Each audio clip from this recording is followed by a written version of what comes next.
r/Nosleep. Posted by u/thatonecityinchina. I put out a Craigslist ad for a new roommate to ward off my stalker and avoid violating my lease. My new roommate might be a demon. Part 2. Hey guys, Finn here. I've been having a bad week and the streak of bad luck has unfortunately continued. If you need a recap of everything that's happened to me, you can read it here. Let me just start off by saying, I still don't believe that Hector is what he says he is. A lot of you guys have accepted that he's a demon, but I don't buy it. I've always been a skeptic towards the paranormal because I know that science can prove everything, so that's how I've been rationalizing everything in my head: string theory, multiple universe theory, etc. The weird hand on my shoulder could have been a fabricated byproduct of the drugs. Him killing her and disposing of her body could have also been fabricated in my mind, at least that's what I want to believe. I don't want to believe I'm an accomplice to murder. But if he really did kill her, then the drugs could have knocked me out of my consciousness for a while before Hector got rid of her body. Amy's own psychotic breakdown could have been a result of her unstable mind, and there's always the possibility that Hector could have used the fire escapes outside of my building to climb up. His good timing must have been a stroke of good luck. He also could have easily turned the tables and blamed me for Amy's murder. That being said, Hector was a horrible roommate. He severely lacked an awareness as to what was socially acceptable and what would get him kicked out of establishments. I rationalized his weirdness as him trying to adapt to the real world as a sheltered individual. He was probably from a super rich household that kept him away from others, and he was finally set free into the world, and this whole demon getup was his way of coping with his sudden exposure to the outside world. Anyway, there was a long list of things Hector had done that drove me insane. 1. He had no sense of what boundaries were. He'd frequently walk into the bathroom while I showered, claiming he wanted to floss or shave. He would barge into my room while I was doing my morning yoga. He laughed at me for that, but it keeps me flexible, so joke's on him. He was really messy, and frequently left boxes of fried chicken out until flies started to find their way in and I had to clean up after him.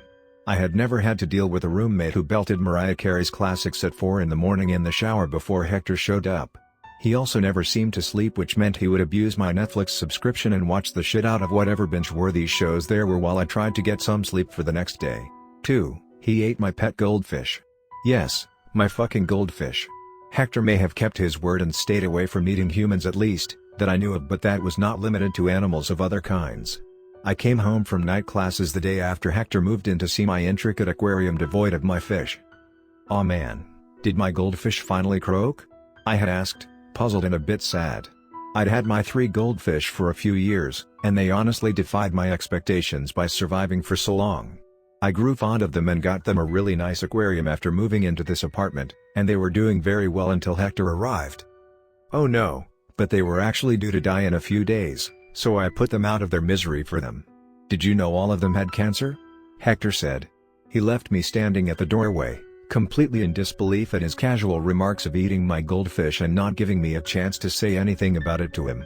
I wasn't aware that they were suffering from cancer, but I was also understandably disturbed at Hector's willingness to just casually consume my pet goldfish. 3. He couldn't hold a job down for more than 24 hours. He was employed at Target for less than 6 hours during Black Friday before he knocked over an intricate display of perfume, destroyed store merchandise, and threatened to send a customer to hell. The woman in question yelled at him for not taking her expired coupons, even though they expired a year ago. It took a while for me to explain to him that he couldn't yell at customers as an employee, no matter how horrible they were, and that employees generally had to grit their teeth and hope the customers didn't ask for their managers. Capitalism's a fucking bitch, Hector had grumbled. If you're not rich, then you have to slave away at a 9-to-5 job with people you don't even like to afford the bare minimum, and then you eventually wither away and die. No wonder my friends have been saying humans have been so flavorless lately. You guys have a shit system going on here. I couldn't exactly disagree with that statement. But it didn't change the fact that he was still unemployed and had no way of paying rent for the month, and even though I did agree that I'd be lenient with his end of the rent, I didn't know if I could keep covering for him without struggling financially myself. But the worst part had to be the portal to hell in the middle of my apartment. So, what are we gonna do about this? I gestured to the summoning circle. I thought Amy had drawn it with chalk or something, but she had actually carved it into my floor, leaving me very little options to get rid of it besides replacing my flooring entirely. I couldn't afford that. There's nothing you can do, Hector remarked, nibbling on a chicken wing. I stared at him in disbelief. He shrugged. The portal's already been opened, but don't worry, no one can come through this one. There's a lot of other access points for demons to use, and like I said, most of them are super elitist and... Dude, I don't care about other demons or whatever, my landlord is going to kill me. I sighed, interrupting another one of Hector's weird tirades about monsters and demons. He's definitely going to take away my security deposit. Oh, that's what you're worried about? Just cover it with a rug or something, Hector suggested. That's not how this works. Just because you can't see it doesn't mean it's not there. I rolled my eyes. Sure it is. Hector grabbed a blanket from the couch and threw it haphazardly over the circle, setting it in with his feet. There, problem solved. I gaped at the blanket. My grandmother made it for me before she passed away. Seeing Hector throw it so casually without even caring for the sentimental value of the blanket sent me over the edge on top of the already stressful week I'd been having. Dude, why would you do that? I demanded. Do what? Hector looked puzzled. You just threw my blanket on the ground without even asking. Oh. I don't know, it looked like a rag so I just assumed it was fine. Hector picked up the blanket from the floor. Well, it's not. I yanked it away from Hector and set it back on the couch with anger. Whoa, man. What's your problem? I felt my temper rise and I couldn't stop the words coming out of my mouth. It's you. You're the problem. Ever since you moved in you have been disruptive and overstepping your boundaries, talking about demon this and soul that. You walk in on me when I want my privacy, you leave your fried chicken lying around all over the place, and I'm sick of you talking about people being tortured in super graphic detail. Hector looked confused. Is this about me having used to eat humans? I thought we were cool on that. I don't do that anymore. I had to eat Amy for your, Hector said. I'm not talking about your diet, man. Although you eating my goldfish was super fucked up. I fired back. I'm talking about everything. You don't know what boundaries are and you're taking advantage of me. I still don't believe your whole spiel about demons or whatever, but you seriously need to learn how to be a fucking person. I'm not a person, Hector countered. Yeah, I know, you're a demon. An immortal, scary, Nickelback-hating demon. Well, yes. And everyone hates Nickelback, not just me. The point is, you've been nothing but disruptive and uncooperative since you've gotten here. Are you mad about your fish? 'Cause if you are, I can just replace them for you, they're all the same anyway. They're not all the same. Just like my blanket, my grandma made it for me before she passed. Don't you get it? They were my pets, and even though they didn't do much I still liked them a lot. It's like you don't know the difference between what's right and what's wrong, and eating a goldfish definitely doesn't fall under the right category. Well, I wouldn't know what's right or wrong if you didn't tell me. It's not like I've ever lived with humans before. I've barely come up to your world. Last time I was here, the main source of entertainment was the freaking radio. I don't know what makes you tick. I barely know you. I took a deep breath. Clearly, this wasn't going anywhere. People never liked seeing the other side's perspective, and Hector wasn't an exception. He was going to milk his demon fantasy thing for all it was worth, and he wasn't going to listen.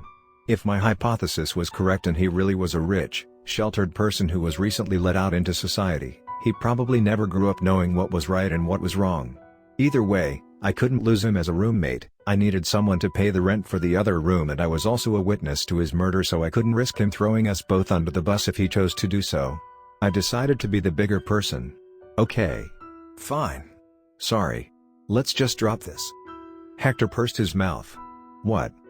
I stormed off to my room and threw my laptop, pencils, and notebooks into my backpack.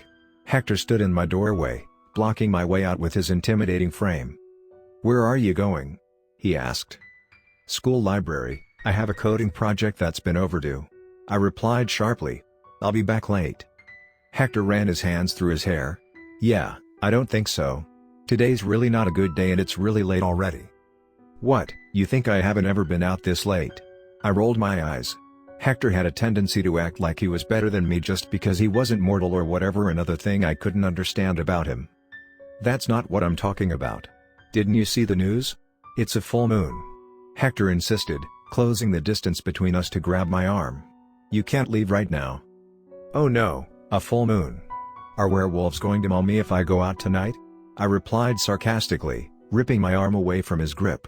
His hands were always so cold and weird and left a tingly feeling wherever he touched. Don't be ridiculous. Everyone knows werewolves aren't real. A full moon just means that the balance between your world and mine is going to be out of whack for a little bit. And since you're associated with me and you've now been exposed to both worlds, you need to be more careful about the things that you do. I have a responsibility for you now, and if anything happens to you, I'm the one who has to deal with the consequences," Hector explained. "I was having none of it. So you expect me to just go through my whole life having to do things differently, so I can go along with your silly demon roleplay fantasy? I think you're the one being ridiculous. I can take care of myself." I grabbed my jacket from my chair and put it on, but it only made me look less intimidating and more like an angry puffy marshmallow. "Look, why do you refuse to believe me?" Hector asked, exasperated. I was startled by the sudden volume change. "You've literally seen me do the impossible, but you're still trying to fight it like you can't fathom the idea that humans might not be the only inhabitants of this universe. You can't explain everything with human logic. There are just some things you have to accept, and you have no choice because you've already gotten tied in. And whose fault is that? You're the one who dragged me into your mess, assuming you're not lost enough in your demon fantasy to care.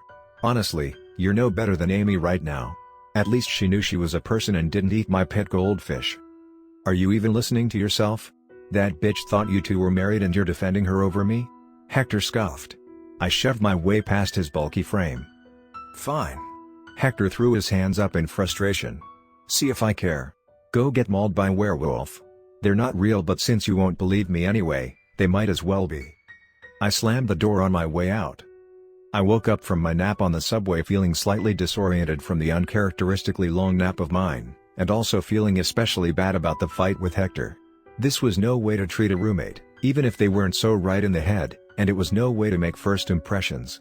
It wasn't like me to lose my temper like that, but it had been a long week. The fault did lie partially with me for not establishing what I was comfortable with and what I wasn't.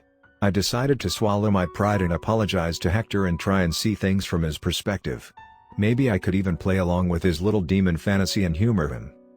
But then I quickly realized I had another dilemma. I glanced down at my phone, and it read 3:30 a.m. I jolted awake. I knew I had missed my stop. I slept for way too long. How had I managed to ride the subway for 6 whole hours? I got on around 10 p.m. to get to my school's library. Was I really that sleep deprived that I slept on the subway for that long? This felt like the Twilight Zone.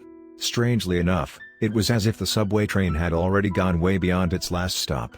The LED lights on the map indicating our location were all off, which meant that we had passed all the stations that this train operated for, and the subway lights were a lot dimmer than usual.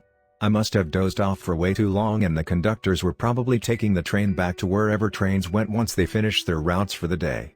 I straightened up, changed my music, and stayed put for the ride, hoping the train would stop soon so I could find my way back home at a reasonable time. An unsettling feeling overcame me, but I reasoned it to stem from being alone in a subway car with dim lighting. Anyone would feel unsettled by that. That's how a lot of zombie movies start, with people stuck on trains with nowhere to go. After a long while, the train finally came to a screeching halt, and all the lights in the car simultaneously went out. I jolted, and immediately turned on my phone's flashlight. The doors took a while to open, so I banged on the doors with my fists. They opened just barely enough for me to squeeze past. This station looked like any other station, with benches lining the middle and train tracks on either side of the platform, except there was barely any lighting, and the only source of illumination was my phone and the few blue construction lights hung up haphazardly across the station. It was otherwise unrecognizable, and it had no legible signs indicating what station it even was. All the placards above were faded and I could barely make out some letters before I gave up entirely. It looked as if this was the ultimate last stop and had been abandoned by maintenance workers for the night. In fact, the station looked as if it was abandoned by the whole world. It looked more like a dark, dingy cave with unfinished construction than a proper subway station. I couldn't see any exits from this side, so I figured I would ask the conductor. I made my way to the front of the car to look for the conductor, but all I could find was an empty seat. Strange. Maybe he was on the other side of the train, operating backwards? I began to make my way to the other side of the train, searching for any exits as I walked. This station was clearly underground, but there were no stairs leading above ground. I started to feel nervous. Was I trapped down here? I peered down at my phone, and to my disappointment, there was no cell signal. There weren't any hopes of contacting the outside world. But I pressed on. If I couldn't see a way out immediately, then I'd just have to make one. I figured my last resort would have to be walking by the tracks and retracing my steps back to another station, but that carried the risk of getting hit by a train. Absolute worst case scenario, I'd have to camp out here for the night and wait until the morning for subway workers to come down and find me, but then I'd have to sleep with the rats. As I approached the middle of the platform, I heard a strange sound coming from the other side of the train tracks. I whipped my head to find a figure standing in the distance in the tracks. So another person was here. I felt relief wash over my body. "Hey!" I waved my hands, walking towards the figure. "Looks like we both ended up in the same place. Do you have any idea how to get out of here?" The more I walked towards the figure, however, the more I realized something was off. Because of the shadow in the distance, I couldn't exactly see clearly before, but the figure was moving extremely slowly and erratically. The closer my flashlight shone, the more I saw this figure was definitely not a person like I thought they were. The figure's movement was very erratic, lots of twitching, lots of slow steps forward. The figure seemed to be a woman, but I really couldn't tell because her entire body looked as if it were charred and was twisted in angles that should not have been physically possible. I stopped a good few feet away for good measure. The woman's eye sockets were empty, her mouth devoid of any teeth, a bony indent where her nose should have been. Her legs were facing the other way, her spine was actually twisted to the point where her torso and her head were facing me, but her legs were walking backwards. Her arms were bent in ugly shapes and she was missing all of her fingers on her right hand. What was left of her tattered clothes were bloody and raggedy, and roaches skittered in and out through the holes. Her neck was stuck in a sharp angle, her head hanging to the side, and she seemed to have noticed my presence despite not having any eyes. Holding out her hands, the woman began to screech and walk briskly towards me, a complete 180 from the slow steps she'd been taking before. I was absolutely petrified. My hands gripped my phone for dear life and I felt myself shaking. This woman was not the only one with me in the station. Now I could see a bunch of figures just like her emerging from the tracks, rising one by one, all disfigured in their own ways. They seemed to be materializing from the darkness of the tracks. I backed up as they approached me, groans echoing throughout the station. The woman swiped at me with her fingerless hand, and I jumped away in reflex. Oh shit. I dropped my phone and scampered away backwards, only to feel a hand grab at my ankle and pull me down into the tracks. I didn't realize how close I was to the tracks. I instinctively covered my head as I fell. I felt my world spin as my back hit the metal tracks and I let out a cry of pain. My laptop and notebooks blocked most of the impact and I could have sworn I heard an audible crack from my laptop. But I knew I had no time to feel bad for myself. The figures were advancing quickly and seemed to be multiplying in numbers, and a broken laptop was the least of my concerns. I had landed next to an arm attached to a torso, just a torso with one arm. I yelped, scurried away, and forced myself to not vomit. A crowd of deformed, screeching people had formed in front of me. Now I could see that most of them, like the woman, had limbs sticking out from every angle and were even missing body parts. I saw a few crawling their way with their hands scraping against the cold floors of the subway tracks. I scattered to my feet and started running in the opposite direction. This was a nightmare. This was a situation straight out of a horror movie, and I never liked horror movies. What the hell is going on? I muttered to myself as I ran. The bars on the tracks made it difficult for me to run without tripping, but the figures were still advancing on me. For some reason, no matter how much I ran, the station never seemed to stop. It was as if the exit was getting further and further away from me, and because I dropped my phone, only the dim construction lights lit the way. As I ran further and further, the lights got dimmer and dimmer until there was only darkness and I couldn't see where I was going anymore. Even though I ran so far, the figures seemed to get closer, judging from their groans and screams. This must be a bad dream, I said to myself as I fell to my knees, completely out of breath and out of energy. It must be. The last of the construction lights faded out. I could no longer go on. I felt like I had been running for hours. For some reason, my eyes were getting heavy and all I wanted to do was sleep. This was a bad dream. Maybe if I fell asleep, I'd wake up back in my bed and everything that had happened this week would turn out to be a dream. I closed my eyes and began to drift off to sleep on the dirty train tracks. I felt strangely at peace. It was a nice feeling. But I didn't get to rest for long. Don't fall asleep here. I felt a hand grab my arm and pull me to my feet with an inhuman force. The familiar cold grip with the tingly sensation. The cold grip woke me up, and though I couldn't see 2 feet in front of me, I could instantly tell who it was. Hector? Is that you? What are you doing here? How did you? No time to explain right now. Get behind me, I'm gonna get us out of here. Hector yanked me behind him and I almost tripped again. The dim blue construction lights came back on, revealing Hector's silhouette. His figure looked almost entirely too different to be him, but I knew it was Hector. He looked taller, bigger, wider, and had black antler-like growths coming out from the sides of his head. That was all I could see, though. I couldn't see his face since he was facing the other way, but his hands looked similar to what I saw when I was roofied by Amy. Long, gnarled, pitch-black hands that were not human at all. "Listen to me closely, Finn.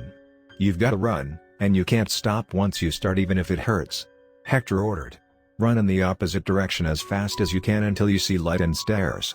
When you get to the stairs, run up and don't look back, not even once. I'll ward these guys off until you reach the stairs and I'll be right behind you." "But what about now?" he barked. I didn't need to be told twice. The dim lights also revealed that the figures were about 5 feet away from reaching us, and I trusted Hector to keep his word and catch up.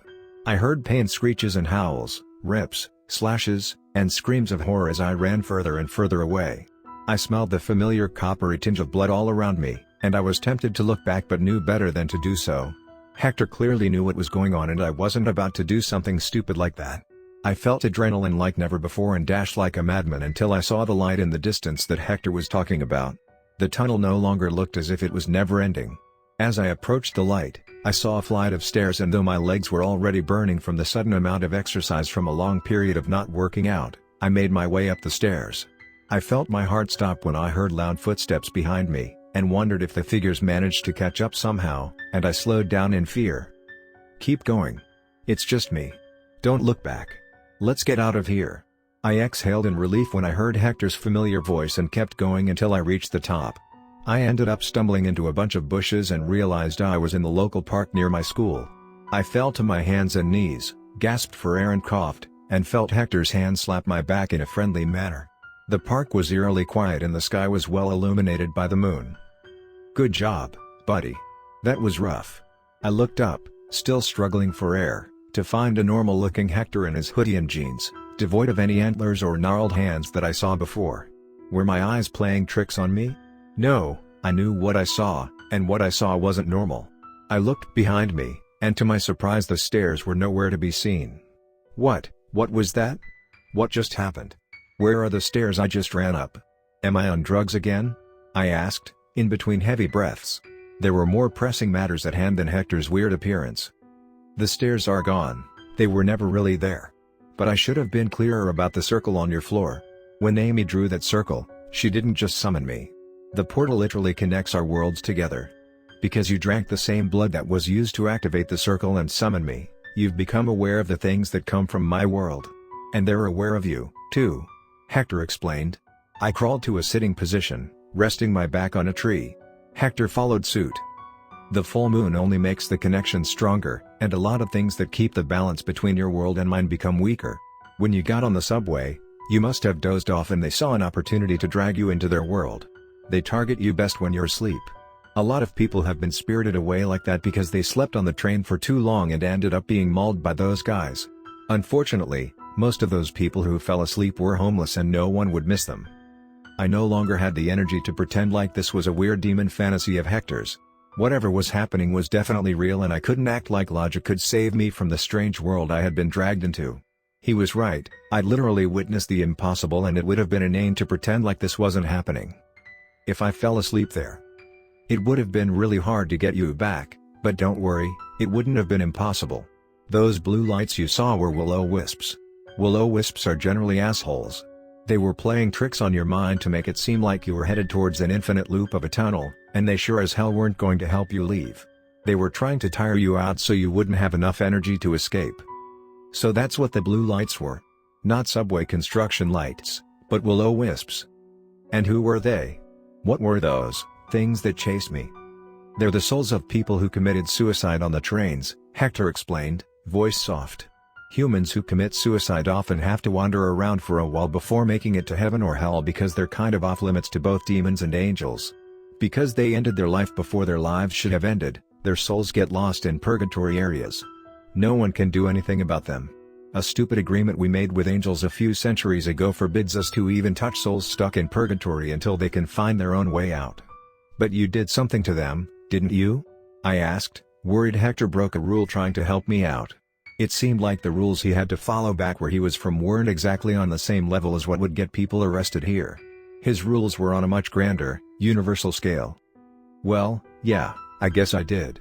I mean, I didn't eat them. If that's what you're wondering, that would have been really bad. Goes against everything the purgatory agreement stands for. But I did smack them around a bit so they'd stay away. If I didn't do that though, you would have been stuck there. Hector said. How did you even find me? You and I have a contract. Don't worry, it's not over your soul or anything. As long as you give me a place to live and you provide me fried chicken every Friday, I have a legal obligation to keep you away from things from my world. It's in the fine print, but I didn't think I had to explain that we had an official deal.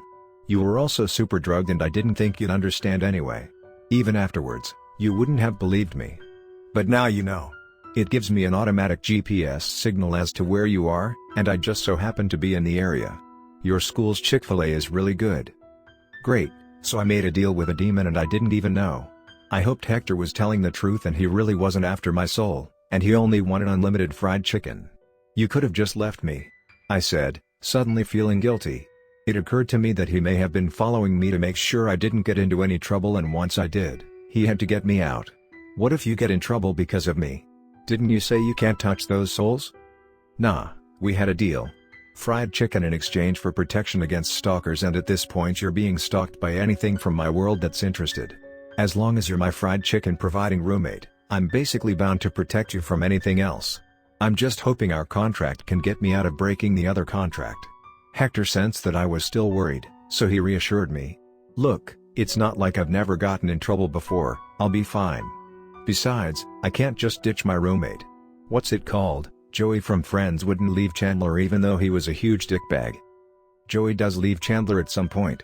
He got a better job and found his own place for a while. Hector groaned. Great, thanks for the spoilers, I'm only on season 1. Anyway, you shouldn't see those guys anymore. And if you do, it doesn't matter. They know not to mess with you now. As long as you don't go out on a full moon, you won't experience weird shit like that. That's what I was trying to warn you against, but you kind of stormed out before I could say anything. Why were they after me in the first place? I asked, still shook to the core about those creepy-looking souls. Even though I felt bad for them after learning about their origins, I knew I'd have to go to a therapy session or 5 to truly get over what I saw. Those souls in particular wanted you because you're so alive. Most souls regret their decisions after they kill themselves. And if a perfectly alive soul is in front of them, well, that's like the equivalent of holding a T-bone in front of a leashed dog. They want you, even though they can't inhabit a body anymore. They just miss the freshness of life. They haven't seen it in a while. They're not bad guys, they just look really messed up because they were all hit by trains. But if they had gotten to me, I shuddered thinking about the potential consequences. Hector ruffled my hair. Don't think about it. You're fine now, I've got your back. Isn't that what matters? I considered his words. I was alive, and I wasn't like those poor lost souls in the purgatory subway station. Compared to those people, my problems didn't seem all that bad. My bad week suddenly didn't seem so bad in the face of yet another near-death situation. It's amazing what a near-death situation can do to you to put your issues into perspective. Hector stopped the ruffling, then retracted his hand, thinking I was silent because I didn't like the fact that he was touching me. Right. Personal space. I forgot. I shook my head. It's fine, I don't mind. Not right now, at least. I pondered for a moment. But I'm open to talking about boundaries and establishing rules if you are. Sorry I hadn't been so clear about that before. I should have been more on top of things. And I should have believed you from the start. I said. Hector shrugged. It's cool. Sorry for eating your goldfish. I won't do it again. They didn't taste that great anyway. Hector and I walked back home. I wasn't taking the subway ever again. This debacle showed me that subways were dangerous and I also needed to work out more. Walking to and from school would be a nice start. During our walk back home, we discussed rules and boundaries and what was socially acceptable and what was not. I think it'll still take a while for Hector to understand, considering he really wasn't from this world, but he seemed like a quick learner and was very open to change. He was very interested in human customs and asked me if I could compile a list of things that he could and couldn't do in public. He also asked me if I could find him a job, and I told him I would as soon as I got myself a new phone. My phone was still stuck in that weird purgatory area. And though it had been a stressful week overall, I was just glad I had someone who was willing to keep me safe from otherworldly creatures, as long as he got some fried chicken in exchange. That seemed like a small price to pay to avoid being eaten by other demons. In any case, I think I'll introduce him to KFC soon. He'd probably go nuts for Colonel Sanders. And unfortunately, the weird mishaps don't end here. If you want to continue on, you can check our latest misadventure here.